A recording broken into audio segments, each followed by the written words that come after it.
After months of delays, Disney has finally decided to put Mulan on Disney Plus. So Disney announced this week that they would be releasing Mulan on Disney Plus for a $30 rental, as well as being in select theaters that are currently open. This announcement came, and people, not as a big surprise, I think people have been kind of waiting for this, especially after they put Artemis Fowl on, but there was some kind of thought around that they were going to keep delaying this and keep pushing it off until theaters completely reopened so they could take advantage of the box office. And some people are a little upset about this idea, being like, well, why do I have to pay extra money to watch this new release on Disney Plus when I'm already paying for a Disney Plus subscription? And what I have to say to that is, well, you wouldn't have gotten to watch Mulan one way or another, so paying an extra $30 to me is just a reasonable thing on their part, the same as these other movie studios that have released their new movies on different digital platforms.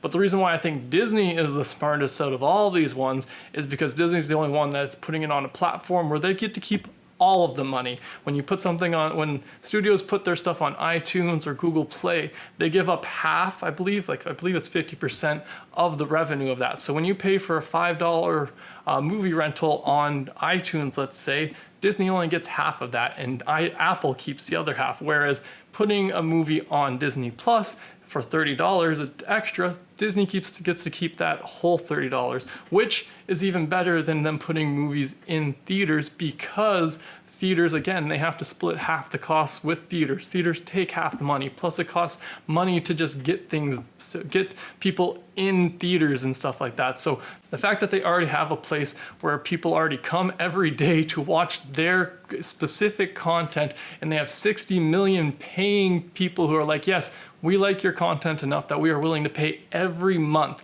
for it, that they're like, okay, we think we know what we're doing. Plus they have 1 year, almost a full year of data. If you kind of, play with the numbers a little bit and say that these last few months with Corona could kind of expand you out to having a full year of data, you can go look at, they know what people are doing on Disney Plus and how people are responding when they release a new release. This is also just a plain old test. They have to eventually try this if they want to, eventually go this route, which is the smartest route for Disney's future releases, which is putting their own movies on their own platform where they would receive 100% of the money people pay for them. There's no other platform out there right now where a studio can put out their content and receive 100%, except for when they start their own streaming services, which is why there's all these streaming services like HBO Max and Peacock just starting, because they get to keep all of that revenue as opposed to only getting like whatever Disney or whatever one of these other services might pay for a select show. They then get to keep all the revenue. So the fact that Disney is even waited this long, the fact that Disney didn't test this with Artemis Fowl surprised me, to be honest, but the fact that they're finally doing it doesn't surprise me, and I think is a good idea.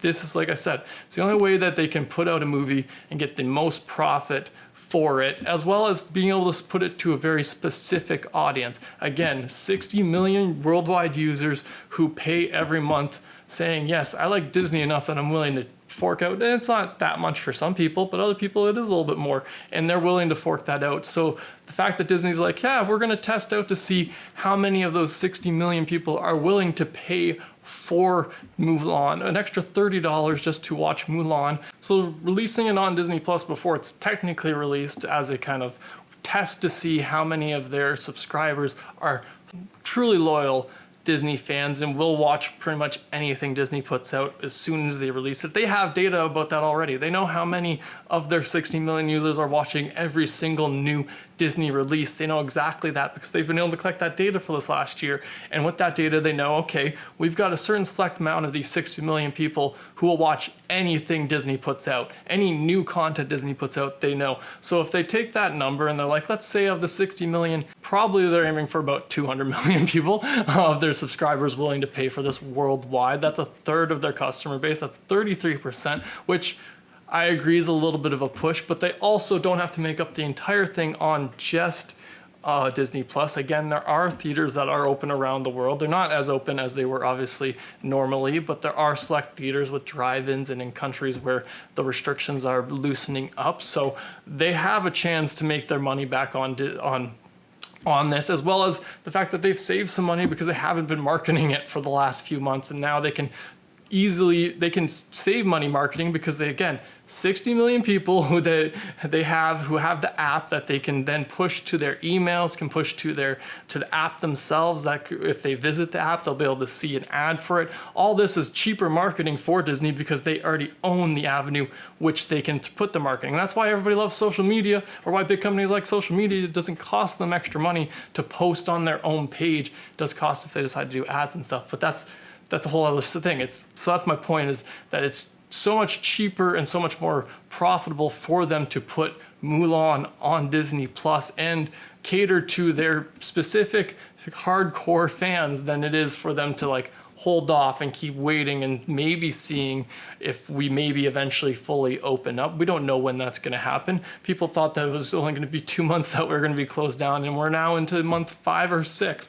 So the fact that Disney is finally doing this, I think, is smart, and I think that they probably waited a little too long to do this. I think they should have introduced this as a feature immediately when they introduced Disney Plus. When they launched Disney Plus last November, if they had connected it to, let's say, The Rise of Skywalker, you could have watched The Rise of Skywalker on Disney Plus for that $30. I think they should have bumped it up to $50. That's my own personal thought, but that's just because I'm a little bit like, if they had done this when Rise of Skywalker came out, A, they would have been able to test it earlier. B, people would have been more ready for it. The little bit of the resistance, like I said, is people don't want to pay extra on a streaming service they're already paying for. But if they had set that premise earlier with this, with their new releases and being able to watch it, then they could have. Obviously, that was before Corona was a big thing, and before they were, there's certain theater ties that they have to be concerned about, but